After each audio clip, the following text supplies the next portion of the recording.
Tony, what do you think about the quality of the refereeing decisions in the Vancouver fights? I think they were absolute garbage. Nutty. Nutty? Yes. Is that because of all the guys who got nut shots? Yep. Okay, let's get into it. You want to talk about sports? Yes, I want to talk about sports. You want to get a real job? You want to talk about sports? Sports. Sports? Sports. Sports? Sports. All right, sports it is. Welcome to Tony's Upset, a sports podcast fueled by autism and brotherhood. Welcome, everybody. I'm your host, Tony Gianni, alongside my co-host, Gianni Gianni. How are you, Gianni? I'm doing really well. It's really good to be back in the studio. Tony, what are we going to talk about today? Where did we go on vacation? Yes, we went to Vancouver. Beautiful Vancouver. Absolutely. I was going to say sunny Vancouver, but Vancouver's not really known for being sunny, but sunny Vancouver in British Columbia. And for those of you who don't know, that's Canada. Tony, first question, what did you think about Vancouver as a city? I thought it was beautiful. Yeah, really nice. I thought it was a stunning city. The Pacific Northwest is really beautiful. We did see some drug use while we were there. We did not participate in any drug use, but I definitely saw a crack pipe while we were there. Did you see the crack pipe that the guy dropped? I did, yes. Okay, I wasn't sure because people were like, "Did Tony recognize that?" I'm like, I don't know what Tony can see and what Tony can't see. I don't know when you do or do not notice things, but that's funny. All right, but we're not here to talk about crack pipes. We are here to talk about the fights that happened in Vancouver. The first one that is heavy on our heart. Let's talk about our beloved cousin, Matt Frivola. It didn't go his way, did it? No, it did not. How do you think the fight went? We'll talk about the fight, then we want to talk about the refereeing decision. How do you think the fight went for Matt at first? I actually thought he fought well. He was doing well in the first round. He was. Yes, and then he got dropped, and then that whole conversation. Yeah, but so after he got dropped, it seemed as if it was one of those things where he was trying to get to the end of the round, so he kind of regrouped himself. Well, what happened at the end of that round? So, about 3 seconds left, Matt was getting hammered and punches. It looked like the referee stepped in and stopped the fight, and everybody was going crazy. Why? Because we thought that fight was over. And who was Matt fighting? He was fighting a guy named Kyle Nelson. And where's Kyle Nelson from? Canada. So the Canadian crowd was going crazy because they thought the ref had called it. 3 seconds left until the round was over. It was clear and obvious. And they thought, yeah, everything's done, right? What? It's not what happened. Nope. He just said, basically, end of round. We're going to pick up we're going to pick up and go to round 2. Yes. Yeah, it was definitely a weird decision, but I think the fight ended well. I think Matt fought well. I hope he gets another fight soon. Me too. I think he showed a really good fight, but I think it just ended awkwardly. It did. And honestly, I feel like that was the story of UFC Vancouver. I would say we both had a lot of fun. But it was an awkward fight night. And let's talk through the card kind of piece by piece, because things just went weird, I feel like, the entire time. So the first fight that we really saw the entirety of would be Cody Gibson against who? Richie Wong. That's pretty impressive. Now, he's the one that was wearing the hat, right? Yes. Now, a real podcast would have done some research as to what hat he was wearing. But he's Chinese, and he was wearing this, I'm going to be honest with you, kind of funny-looking hat, and people weren't making fun of him. I was not making fun of him. But, dude, Richie Long, just like, you got to watch the highlight. It was a filthy fight. He put Cody Gibson on his back. Yep. And knocked, it was a... 21 seconds in. Yeah, it was a knockout. Yep. I think it was a straight right hand. It was good. And then after that, the last fight in the prelims that we caught was Drew Dover versus Kyle Propolic. Yes. Now, what's cool is Drew Dover actually fought Matt, and Matt beat him, right? Yep. And then the night before the actual fights, we hung out with Matt in the hotel room, which was crazy. Yes. I think I rode in an elevator with Kevin Holland, which is insane.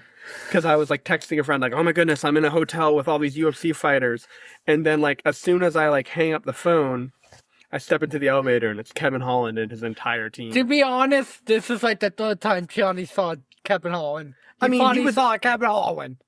Tony, every single time I saw the what is it, like the It HV? must be his team, though. Okay, I guess so. I mean, part of it is like you're blind and like I don't know anything, so I'm using Tony as like an AI model, and I'm like, Tony, who is that? Tony, who is that? Tony, who is that? And he's like, I don't know. Stop asking me every question. But we met Drew. Yes, we I went think he into was with Drew. his mom, wasn't he? I didn't see that. I just Maybe it was remember someone we else. were sitting in We there. shook his hand. He seems Yes, like we a did. super We nice shook. guy. Yeah. But well, how did Drew's fight go? So Drew was actually losing that fight, going into the third round, and one of the two. How do I say this? Nutty Calls, nutty shots. Nutty shots. Yeah, there was. Was it a kick to the balls? Yes. Yeah. Well, kick to the balls. Yeah. And his opponent was down for like a few minutes. And the Canadian crowd did not like it because Kyle Propolic is Canadian, Yes. and the crowd was angry with Drew Dober. Absolutely. But I don't think Drew Dober did it intentionally. I don't think it was anything like that. No. But as soon as the fight restarted, he went swarming against his opponent, Propolic, and knocked him out, like literally, in 30 seconds. Yeah. I know it wasn't 30 seconds, but the last. Yeah, it was good though. It was a nice flurry, and there weren't enough of these flurries. I feel like in the UFC Vancouver, I felt like it was a very very chill fight night. Continuing from there, we had Matt versus Kyle Nelson. Kyle Nelson did win that. Like I said, Matt fought well. Yeah. Kyle Nelson fought really well. At first, he was not very good. I felt like it's either that or Matt was just destroying him. But credit to him, he finished pretty well. I do want to comment real quick though. Kyle Nelson had like this. I don't know if it was a country song. Do you remember his walkout song? I don't. It was weird. It was weird. I did not like it. It was like Canadian country. Not a fan. And then Charles Jourdain fought Davy Grant. Yep. That was a good fight too, I think, wasn't it? Yeah, but I don't like Jourdain. He has that flying knee. He got him with a flying knee after the 10th time and then submitted him. He did try that knee multiple times. You said, he's the one that you said was inconsistent, right? Yes. He'll have like a great fight and you're like, this guy's better than sliced bread. But he's kind of inconsistent. Yep. Okay. After that, with a woman's fight. This was a little interesting. Manon Fiorot versus Jasmine Jakuzovic. Yes. Yeah. Okay. This one was a little strange. So, the French fighter Manon Fiorot was pretty much had her opponent just on the ground, and she was just pounding her in the face. She got like 6 or 7 shots off, and the ref called the fight. It wasn't really clear if the ref kind of jumped the gun on calling the fight or not. It was kind of 50-50. The crowd didn't love it because, again, the fighter on the ground was Canadian. And Tony, this ref that made kind of a controversial call, wasn't he the same ref as the Matt and Kyle one? And also another one. Which one did he also get wrong? That was the Kevin Holland and Mike Malott one. Oh, I want to get into that, actually. Let's talk about that. Okay, I was super excited to see Kevin Holland fight because, like, personality and all that aside, like, I think he's a lot of fun to fight. He was boring, He was really boring. It was a really boring fight between the two of them. Now, part of that is Holland got hit in the nuts twice. Now, the second one, it was a little unclear whether it was really a nut shot, but he spent the entire fight just grabbing his nuts. And they have 5 minutes to recover. It's like 5 minutes and an extra 30 seconds. I mean, I really felt like half of the fight night for Kevin Holland was just us watching him grab his balls. That's it. That's all it was. It was kind of disappointing. But the Canadian hometown, Mike Malott, he won. That was good. I'll tell you, Cheeto Vera in that fight with Zahabi, what a boring fight. Yes, it was. I was really expecting Cheeto Vera to be, like, exciting. But what did I tell you? That's him. Did I tell you that he got a title shot? Against who? Against O'Malley last year. Didn't O'Malley, like, destroy him? Kind of, but it went to a decision. 5 rounds. Okay. My coworker, Matt, I was talking to him about the Cheeto Vera fight, and he basically said, like, yeah, after O'Malley destroyed Vera's not the same fighter he used to be. But okay. And then the main event. We're talking about the main event here. RDR, Reiner de Redder versus Brendan Allen, okay? Yep. Who was originally supposed to be on this card instead of Brendan Allen? Do you remember? Was it Hernandez? Yes, Anthony Hernandez. Who's better, Hernandez or Allen? Hernandez. Okay. So de Ridder, the last fight he had with Bo Nickel, Yep. No. Robert Whitaker. Okay. So when he beat Bo Nickel, He was the he biggest he star. was so RDR's fought like 4 times this year. He's kind of come out of nowhere. 5 in a year. 5 in a year. Since Credit November. to him, but he's just been laying dudes out left and right. Yep. And he's kind of coming in here like, give me your best fighter. I fought Bo Nickel. Blah blah. No, Bo Nickel had a nut shot on was it a nut shot or an eye poke on Jamie Pickett? Oh, I don't remember. Either way, I mean, I'm not here to roast Bo Nickel, but it's more like Bo Penny, if you ask me. Like, I don't know. RDR beat Bo Nickel, and then he beat Whitaker, and he's like, oh, I'm going to fight for the title. Dude, listen, man. I watch the Premier League. I've seen what people from the Netherlands can do. I got a lot of respect for Xavi Simmons, for Mickey Van de Ven, for Virgil van Dijk. I don't think I've got the respect for RDR. I don't. Because But Brendan Allen came in and demolished him. Well, 2 things. Okay. First of all, there were reports that RDR had the norovirus that night. And second of all, he was winning the first round. Yeah, so something Tony and I have talked about, because I'm an idiot when it comes to UFC, is I've done jiu-jitsu. I'm afraid of striking. So, like, the guys who do striking, I'm like, that's cool, but I'd like to see them do more jiu-jitsu. Mm-hmm. I got a lot of jiu-jitsu in this fight, and let me tell you, it was kind of boring. It was. It just kind of looked like they were hugging each other on the ground for like 4 minutes at a time. But Brendan Allen, he did really well. Up, yeah. Like, I had little to no expectations of him, but he showed up, he fought really hard. Now, if RDR had the norovirus, my bad. I didn't know. Reports, but he quit. People calling him a quitter. I had RDR winning this fight, but I don't like RDR. I've never been. So, Tony, the question is RDR on Fraud Watch, or are you on Fraud Watch? RDR is now on Fraud Watch. Tony, you don't want to put yourself on Fraud Watch. No. Okay. Well, listen, again, if RDR had norovirus, credit where due. Like, he fought. I don't expect him to win. Also, he's fought a lot this year. I do think he's a really good fighter. Yep. But I think he's got to eat a little bit of humble pie and have another good fight and continue to learn and grow. You know, like I think that's what the industry demands. And I'm looking forward to his next fight. I really am. I'm looking forward to Kevin Holland's next fight because from what I've heard, there's a little bit of a cycle of him having these kind of underwhelming fights, and then he comes back and he's really good. But yeah, Tony, anything else you want to talk about from Vancouver perspective? No, I mean, Vancouver was really good. There's 2 things. I never want to see Kevin Holland on a pay-per-view. Let's watch him on these fight nights. And second of all, I think RDR is done, and I don't think he'll have another one in him. Really? You don't think He's so? 35. 34. How old is he, G? Look up. Just go hit this profile. Just hit that full profile. You spend a lot of time on this website, huh? I do, yes. Big research guy over here. 35. Oh, 35, yeah, yep, he's past. This was the time. Yep, well. This was the time he should have won.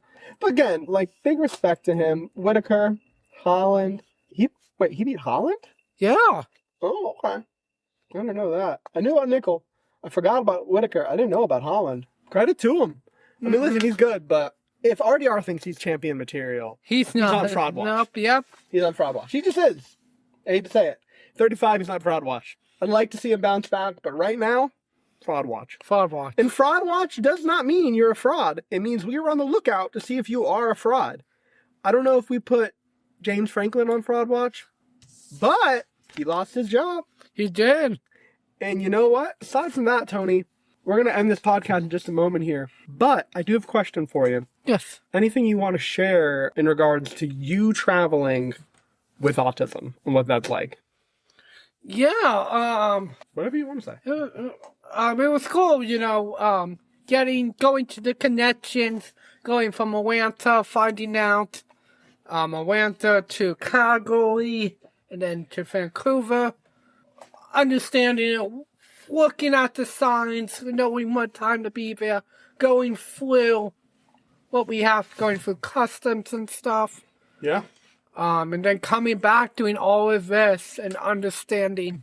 It was complicated. Yes, the complications of it. How about even just like being in an Airbnb in a foreign city without your parents? And the fact that I wouldn't put your jacket on for you every single time. Yes. And that every single time you put your shirt on inside out, I make you fix it. Yeah. Yeah? Yep. Anything else you want to add there? Thank you. You're welcome. What's the best food we had in Vancouver?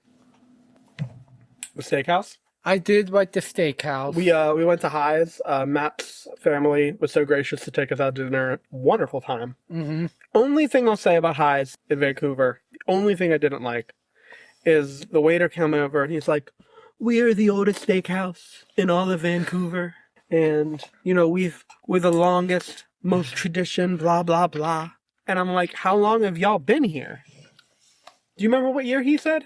So I think over 50 years, but they had another one in Toronto for like 60 years. 1956. Yeah. That's Did not you know? old. That's Really? not old. Our country is older than that. And our country is like the youngest country there is. I went to a bar in St. Albans, England from 1200 AD. Really? I don't want to go to a steakhouse from 1950 and them trying to tell me that they're old. You ain't old. Well, you know what? That's funny. They also serve the best Texas toast. That was pretty good though. Well, yeah. But like, that steakhouse isn't even old enough to get AARP mail yet. That's all I'm saying. You'll understand when you're older. Okay, Tony, last thing I'm going to ask you. We're running out of time here. We don't want to keep this too long. There are 3 college football games coming up this week. We've got Bama versus LSU. Who do you got there? Bama. Okay. BYU versus Texas Tech. I'm going to say upset Texas Tech. Okay. And then Navy, Notre Dame. Notre Dame. Yeah. And Navy's undefeated, but... Credit to them, though. BYU's been pretty good. Yes. Is that a surprise? No, they were good last year, but they didn't... The Big 12 was much more better last year than this year. Okay. Well, that's all we got for y'all today. Yep. Thank you for listening to Tony's Upset, a sports podcast fueled by Autism Brotherhood. Goodbye, y'all. Nice job.